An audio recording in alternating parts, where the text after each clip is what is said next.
Hi, and welcome to The Fault Line, a CMG consulting podcast exploring the pivotal moments where business strategy meets real-world pressure. Hey, everybody, and welcome back to the next episode of The Fault Line, CMG Consulting's podcast, where we talk about when strategy meets reality and some of the friction and fun that happens as those two things come together. As usual, I'm joined by Kim Scribner, my partner on this podcast today, and our topic for the day is data, but not just data, how clean data can be. What kind of hygiene can we do on it? How do we make sure that the data is up to the task of giving us insights? And for that, we've brought in, once again, an esteemed guest. Marvin, why don't you introduce yourself, talk a little bit about your background, and let our listeners know who you are, and then we'll get right into the conversation. Thank you, Gary. Thank you for inviting me and giving me the opportunity to speak with you today. My name is Marvin Rothwell. I've been in the space of analytics, informatics, and process improvement for greater than the last 15 years in various spaces, including healthcare, insurance, institutional pharmacy, um, supply chain, inpatient rehab, and a couple of other different areas. My background is mathematics and statistics, but also industrial engineering, which I have a master's and a PhD in as far as for that. So that has been significant for me as far as just data cleanliness and being able to work with the data across these various industries and kind of learning what the processes are behind that data as far as not just with cleaning it, but also providing it to our customers and also retrieving it from our customers. I love that background. I can't tell you, like, as you were going through that list, I was like, big numbers, lots of big numbers, big numbers. Oh, an engineer and a mathematician? Yes. So I'm excited for this. And I can see Kim, for anybody who's listening only, Kim has a huge smile did on you her catch face. the bit where now we have to call him doctor? Yes. Yeah. It's always the hardest thing to get used to. I did. I was trying to dance past that, but yeah. As I said, esteemed. So Marvin, do you want to maybe just give us like a one soundbite when you're coming at this problem of data cleanliness? That, you know, if somebody bumps into you at a party and they're like, so what do you do? Just talk a little bit about it, and then we'll see how that evolves into other threads. Sure.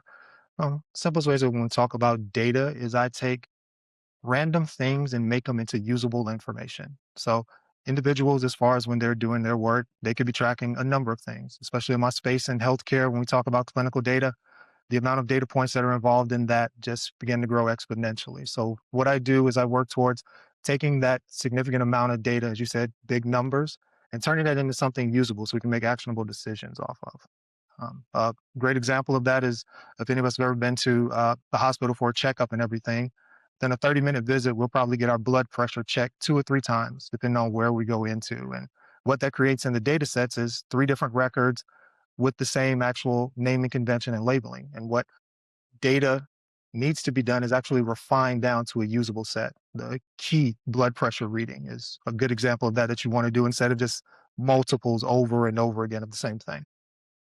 Got it. I'm No, I love laughing that. because, as Gary knows, I had a blood pressure check today and my numbers were good. So I'm very excited about that. But it's interesting to hear the data perspective of that experience, right? For most of us, we just walk into the doctor's office and we take it for granted that the doctor knows what they're talking about. They record our information and, you know, things go about their way. But to think about it from that data perspective so that it can be actionable. And in healthcare, that's incredibly important. It's important across lots of different businesses, but it couldn't be more important than in the healthcare industry. One of the first things that I think about when I was thinking about this topic is the tension between what we can measure and what we should measure. And I'm curious how that plays into this idea of good hygiene and actionable data and insights. Because I don't know about you, but I've run across a lot of people who sort of confuse things by showing all of the numbers they can track, when in reality it's some subset that is potentially where the value lies. Yes. So encountering that, it's actually twofold with it, where you say about tracking everything versus a small subset of it. One piece comes into when I talk about my process engineering background is where we're not defining this up front about what we should measure and what should be the things that we're measuring and tracking properly. The second part of that is when we talk about cleaning up the data on the back end. if we start tracking and measuring everything, we end up with these enormous data sets, and we end up doing a lot of the work or refinement on the back end with the data cleaning and then trying to pick out, oh, I want to measure this, or I should be creating my dashboarding and everything off of that. And the potential that we run into is we didn't define that up front very well. I believe Kim gave the great example when she was mentioning her doctors and recording down their notes and what's happening there. Well, in a lot of cases, that's free text as far as for that. So our doctors, as we know, put down great notes and everything about our condition. But when it comes on the back end of actually retrieving that information is where the difficulty comes into it, because we're trying to get it out of a text field instead of a standard data field as far as what's happening with it. Got it. So Got part it. of what I heard you say was at the beginning, like we want to know what we're trying to understand before we even start capturing data in Yes, some that's cases, right? So I think we're talking specifically about the cleanliness of the data, but really the importance comes even 2 3 steps before that of what are we trying to accomplish? What are we trying to measure? And how are we going to record it so that potentially it makes cleaning the data easier if we're recording it in a specific way?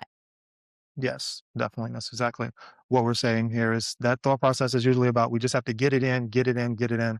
No one really thinks about getting it out as far as for where the data is coming into it and defining what we're getting out and what actually makes the impact for what we're getting out. And the secondary part of that it comes into it is when you talk about the business processes for capturing it. Especially in healthcare, what we see, as we know, the patient is first and what we're trying to do for the patient. The data capture, the other processes tend to fall secondary with a lot of this stuff.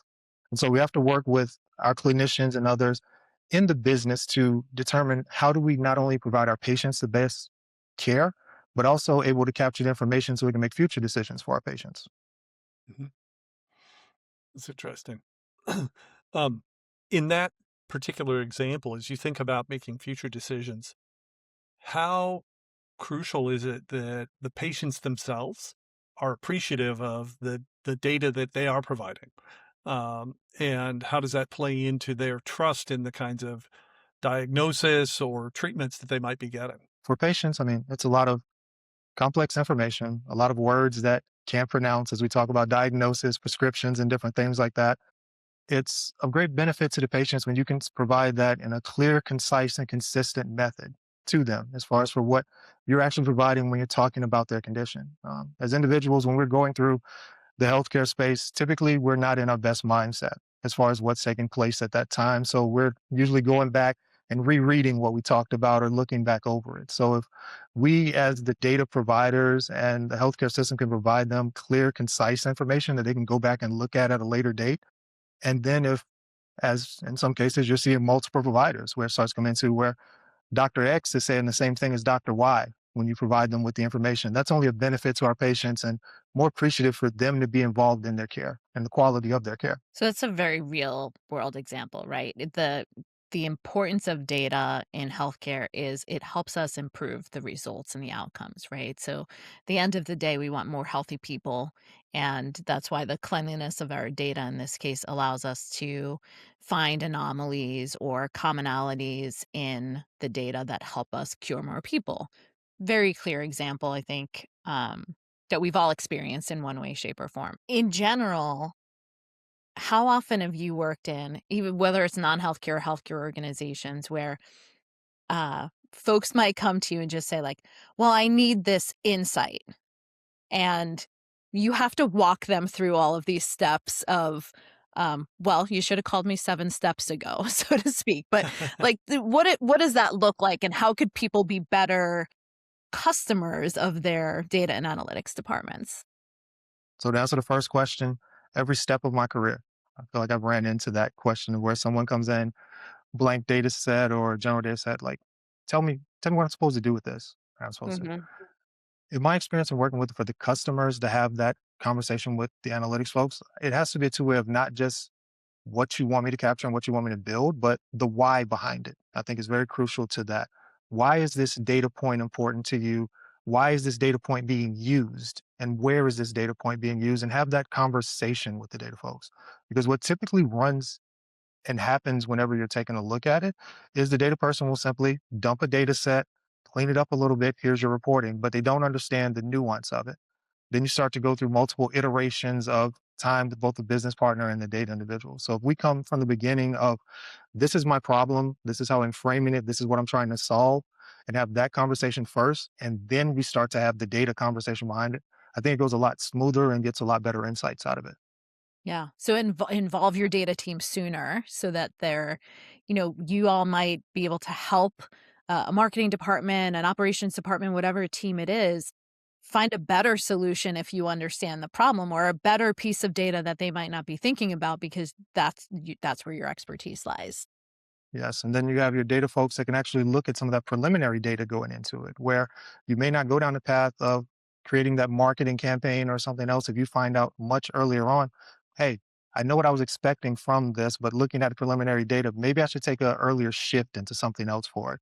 So it actually benefits you from going down the wrong path a bit too far with it as well. I love that. I love that example. And, it brings to mind for me some instances, not necessarily in the healthcare space, where if we had had that conversation earlier with folks like yourself, in some cases, this is probably a related theme to the cleanliness of the data and how actionable it is. But in some cases, there was an opportunity to bring different data in or to measure something for the first time, because the the the thing I'm trying to get across here is sometimes we look at data and it leads us to a conclusion because it's the only set of data that we're measuring. And if we have a conversation about the problem we're actually trying to solve, it can widen the aperture or shift the focus in such a way that it's like, well, what you're measuring is good. And if this is the outcome that you're striving towards, or this is the type of problem that you want to address, maybe we should like spool this other source of data up or bring it in and harmonize the two together to see how we get a fuller picture. I used to liken it to just holding one hand over one eye because you lose your depth perception at that point. And data is very similar. Sometimes, from my perspective, and please provide your perspective on this because you are much better at this. But it's like, hey, if we can find a richer set of streams of fact, which is essentially what the data points are, we can get to a better and a more nuanced conclusion, and it helps us action a marketing campaign or a treatment procedure or something else. Yes, completely agree with you. That's one of the big things about, I think, getting involved up front is finding out what that real source of truth is that's actually there for your data and what's driving whatever the business process that you're looking for. Oftentimes, you see where a business process is driven by an application that was brought in years ago or something else that's not actually the source of truth for what drives that business process. By involving your data folks early, you can look at that from both sides of the spectrum about this is what the data is telling me what changes as I go through this process or what's driving that process, as opposed to just this is how we've always done this process. And so that way, you actually, to your point, Gary, actually start looking at, okay, what are the facts behind how we're doing this and what really is driving it? We can make better decisions off of it. Love that. I think, Love that. clearly data and analytics has evolved over the last 20 years quite a bit. Right? When I think about early in my career, I managed what was then called a business intelligence department. But really, most of the requests that they got from their internal customers were like, move this column to this spot on this Excel output instead of this spot, or sort it by this instead of that. They weren't really being asked complex questions about the data that they were using. A lot of it was engagement metrics or things like that, how many customers were using a particular feature set on our website and such. And now when we think about kind of in this setting, our conversation today is focused on how do we solve real problems for businesses and people using data? And I think that just brings the conversation so much further and has real meaningful impact on every single one of us. And we all play a part in making sure the data's clean and good and that it can be useful. Um, just yesterday, I was talking with a client about oh, yes, we have an analytics person on our team. Well, that person actually is just exporting kind of Google Analytics information into a spreadsheet. I wouldn't necessarily call them an analytics person. They're not providing insights. And I think where we're talking about that centerpiece is we're taking data, which sometimes it has different degrees of cleanliness. We have to massage it to make it cleaner. And then we can start to develop the insights that we can then action. And that middle step of the cleanliness is so important if we ever hope to get to actionable insights. So, do you want to walk us through like what actually has to happen to take kind of raw data, any example that you'd like to use, and make it usable so that we can get to the good, rich insights? And maybe building on that, just before you dive in, Marvin, talk a little bit about what a definition of clean data is, because we throw it around pretty casually. And my suspicion is everybody goes, "Oh yeah, I want clean data." But I'd be curious. I very much want to hear your answer to the question that Kim answered. But I almost think let's define what clean is, and then talk about a little bit of the how, if you're okay with that. So for me, when I look at clean data and when working with my team, my business partners, I look at it as agreed upon definition of use when we look at clean data, just at a very high level. It means that the data that we're looking at, there's an agreement from both the business and the technical side that this is how we're defining what this data is, what it means for it. I think that's a very key thing to it when we talk about cleaning the data, because various things can be massaged out, as Kim mentioned, from the technical side, where nulls and blanks and things like that show up from a technical side. The business will come around and massage out certain points. So it's like, oh, that's an anomaly where we miskey it typically to do that and different things like that. So I think both sides have to come together to say, okay, this is what our clean data set provides and gives to us. When we start looking at a good example of that, if we start taking that, a very general in my career is from an accounts payable perspective that I dealt with, as far as where our accounts payable was going overboard. And when I say overboard, I mean to the sense of millions of dollars of where we were paying money that no one could understand why we were paying it across multiple facilities. And the A issue that was small happening from problem. an invoicing perspective, yeah, small problem, couple $1 million a year, it's no issue. But what we were beginning to see was it got into the definition of the data across multiple facilities. It was beginning to go to, for this example, maybe about 10 facilities and saying, okay, your invoice number, you treat your invoice number as a 7-digit alphanumeric. You treat it as a 6-digit numeric number, and it never matches up for it because that 6-digit actually matches the supplier ID, and you actually call it a vendor ID, or for this for the patient. And so what you start to get when dealing with the vendor is they're just going to send you a bill. And so that bill starts to stack and stack because we as the business, we're unable to properly look at, okay, what do we actually owe? What are we able to pay? So it starts with the individual conversations with each one of these business partners and saying, this is vendor ID. All of you tell me how you define it, and let's get to a consistent standard for it. So therefore, Mhm. now we can track everything that we owe Gary, everything that we owe Kim, and actually start beginning to pay them. And then start going through each data point, look at like, okay, this is how we define Gary's product. This is how we define Kim's product. And actually starting to create that consistency and trust around our data that we're all saying the same thing.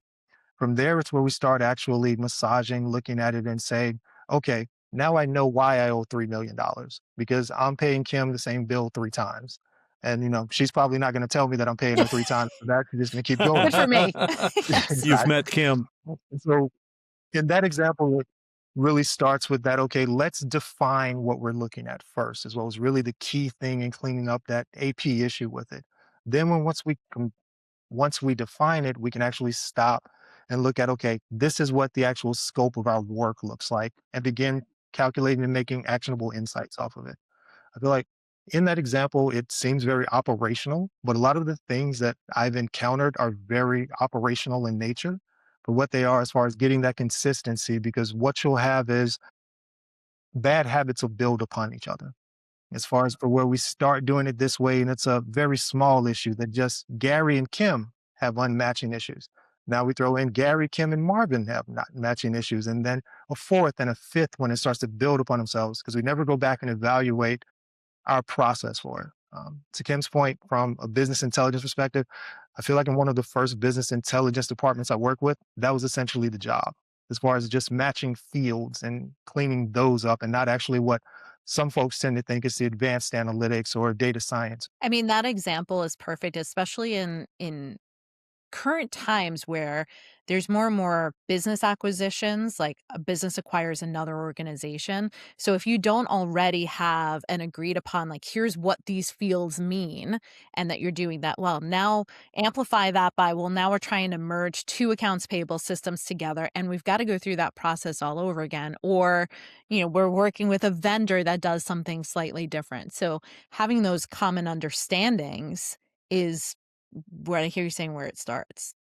Yeah, that's exactly what the example is actually from, that type of thing with mergers on top of mergers. And we allowed the merged organization to continue to operate the way it always had been. It didn't bring them all together whenever we merged them in.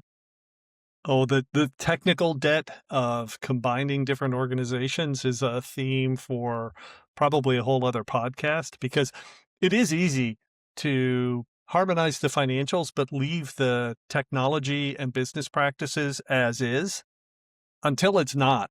And at that point, it's such a mess of conflicting approaches and different ways of characterizing data. I mean, that to me, there's a whole vein in there of that. And I've been through trying to sort that out a few times in my career. Never easy. never, never Well, easy. and I think about, we're here talking about the problem that exists when data is not clean or, well aligned or things like that. But really, we need to educate everybody along any sort of systems change in an organization that these are the things that you could impact. And so rather than having to fix the data later, how do we make sure when we're adding a new feature to an application or changing a process in an operation side that we do so with the data part in mind? So, whether that's a like roadshow from the, you know, data and analytics teams into those other departments so that people start to understand, like, you're really impacting our ability to provide you the insight you're going to want at the end of this. That's a great way to look at it when you talk about the road shows with it, because what you have to do is not just how it's going to impact your area, but how it's going to potentially impact other areas in the company and department. I think in doing that, we'll typically make changes that just impact our silo and not look at for everywhere else. And to your point, we haven't done the road show to say, hey, I'm changing this that feeds into your work. It's going to make a difference for you. And then that conversation, it sometimes either multiplies the issue or it just pushes the issue downstream, which are both things that we don't want. Yeah, just snowballs into a bigger, badder, more complex issue we have to solve. Exactly. There was an exercise I did years ago in one organization where we did a stakeholder map. We just mapped out all these different things that went with a business process flow. And we talked about the who and the compounding issue, the farther you got away from the core and truth. So in that case, we had a couple of people who kind of knew how to dig into numbers and come back with the truth, but there was no, two steps away from them, there was no awareness of that. And so people looking at the same information would draw very different conclusions or just be confused. And I'm curious, Marvin, in your approach, how you put the human in there as you think through the benefits of good data cleanliness and actionability. When you talk about clean data, in my experience and what I like to do with my areas, it comes twofold. You have typically executive leadership higher up that control about, as you mentioned, upstream. This is the data we're going to measure. This is what we're going to track. This is how we're going to do it. You have to include the business level. When I say about a business level, the person actually entering in the data and what's taking place from it. My time as an industrial engineer, doing things such as time studies and things like that, you actually get to work on the floor, as they say, with the individuals that are doing the work. And I think that's where you start to capture some of these areas of where, okay, this is causing an issue in the data.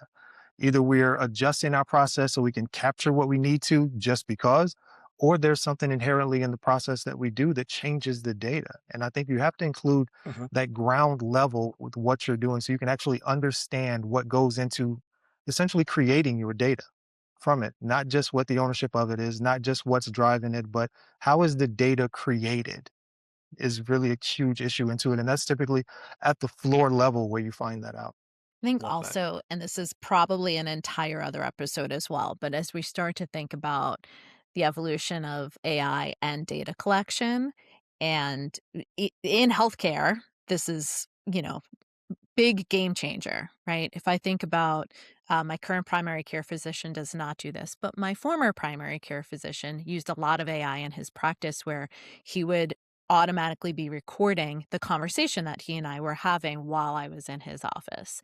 And then he would review those notes with me still in the office. And sometimes that would pick up on key pieces of data that maybe he didn't even hear in the live conversation. But then as we're having this conversation today, I'm thinking about now we have to make sure that that data conversation gets parsed into what are the actionable pieces of information that then help him or more globally others say, well, if a female of this age with these conditions has this cholesterol marker, it might mean this, or something like that. And how um, just even utilizing tools like that in today's day and age, we could be better at uh at least getting the data parsed out correctly, but we could also have an overwhelming amount of data that we didn't have before, and just finding what the kind of sweet spot is between those two things. Definitely. We're to start to see it where with that recording, one, it provide a better level of patient care from you get to interact more with your provider because they're no longer, head down taking notes and different things. But I think the key part that you mentioned there is that review that takes place after it. Like, yes, we've had the conversation. Yes, we've captured everything, but let's make sure that what we captured is what we actually really mean to and what are we going to do with it. And I think there's an amazing aspect of it to have that conversation. And that actually is data cleaning. It's the refinement of your data, looking at it right after you've captured all of it to put it into a usable format. Where maybe something that was said was misinterpreted by the AI as far as for it. Then you're going back and cleaning that up for later conversations. So all of those annoying screens that we all bypass, like when we're filling out a form online and it tells us, confirm that you entered your data correctly. If we don't review that, we're screwing with the system essentially, because we might be submitting dirty data, and then something's going to not go well the way we planned. I love that we've made it this far before we use the phrase dirty data. Well done. Well done. So, so Marvin, at what point in your career did you go, you know, my passion is right here? How did you get to this insight around data, use of data, the cleanliness of data? I'm kind of curious about your backstory on that, or your origin story. My origin story is less about data and more about process. So early on in my career, coming out of college, I have a degree in mathematics, not really knowing what to do with it as far as what my next steps in my career were. Where it actually turned into, as the example that I mentioned about on the floor, I was on the floor. I was driving a forklift and different things like that. And then got involved with the quality department. And then it started to get involved with quality department, the data and everything, and starting to see was like, okay, I like this because it not only gives me a chance to work with numbers, it also gives me a chance to figure out, okay, how do you do that and why you do that? And Hmm. that guided me down the path of industrial engineering, which is process and systems engineering, as far as for that. So with the math degree and with my natural inclination, like why? How does this work? Is how I kind of got into data. And from a data perspective, you typically see that the informatics versus the analytics, where you're looking at the back end versus what's coming out. I'm always operating in that middle layer is where I find that it really is the sweet spot for me to where I can actually work with the floor level business to figure out how they're doing something, what they're doing, but I can also work at the strategic level about why are you doing it and start bringing those two things together to get the best insights and answers out of it. And so from my career, it started to bounce around honestly after that, as I had mentioned with the different industries, but I've always felt like the work has been the same as far as Hmm. for what's taking place, whether it's looking at from a supply chain perspective about why do our numbers not match with what we're actually shipping out to our therapists, to going into gigantic, as you said, exponential numbers when I look at inpatient pharmacy as far as for that.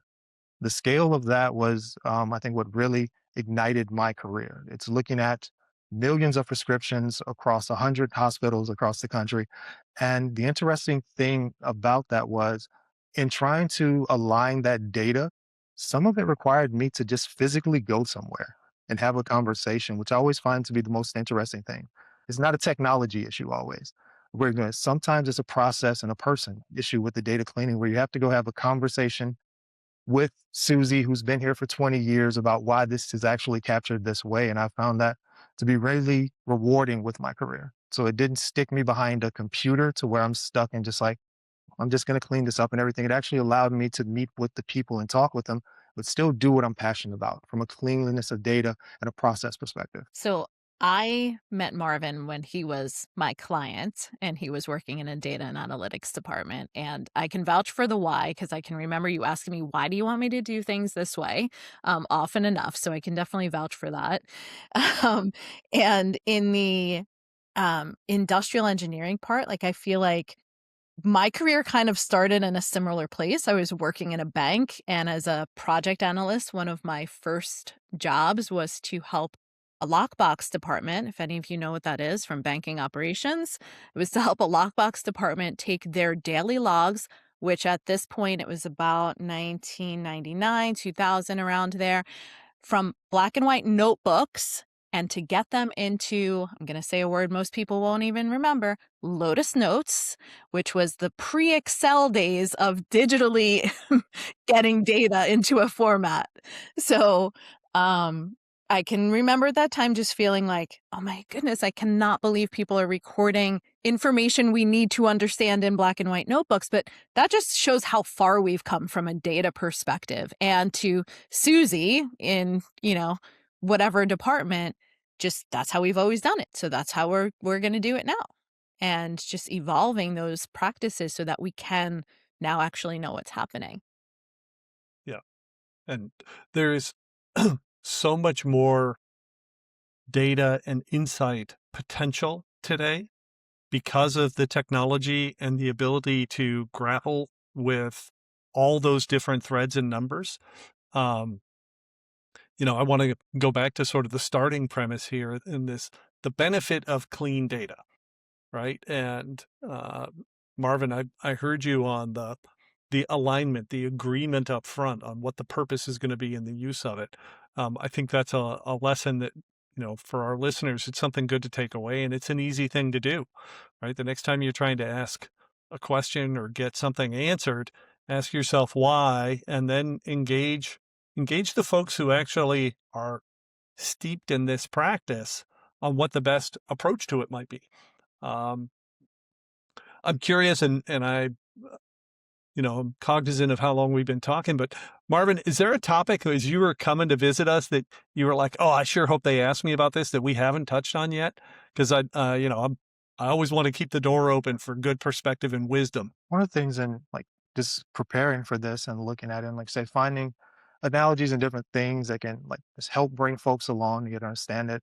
One of the recurring themes I found interesting is how they relate data cleanliness to crude oil versus usage in automobiles. As far as when you're talking about AI and various things, is all this crude oil that we know we can actually get and have there, and it's unrefined. With it being unrefined, like we can have all the oil in the world, our cars aren't going to move out of our driveway. There's a significant refinement that has to be done to it to make it usable. And I see where that analogy is being used so much across various industries. And I think it's something that's it resonates with folks as far as for that. So that's one thing that I kind of just want to put out there that's an easy example for folks to think about how you're using your data is you'll never be able to use your data or excuse me, use the oil out of the ground to directly run your car. It has to be refined. And it's the same thing with data. Without refinement, it's useless to us. It's just sitting there. Now I've got images of the upstream mining for data, the data refinery, the outputs, the pipelines, right? I can take that model and have a lot of fun with it.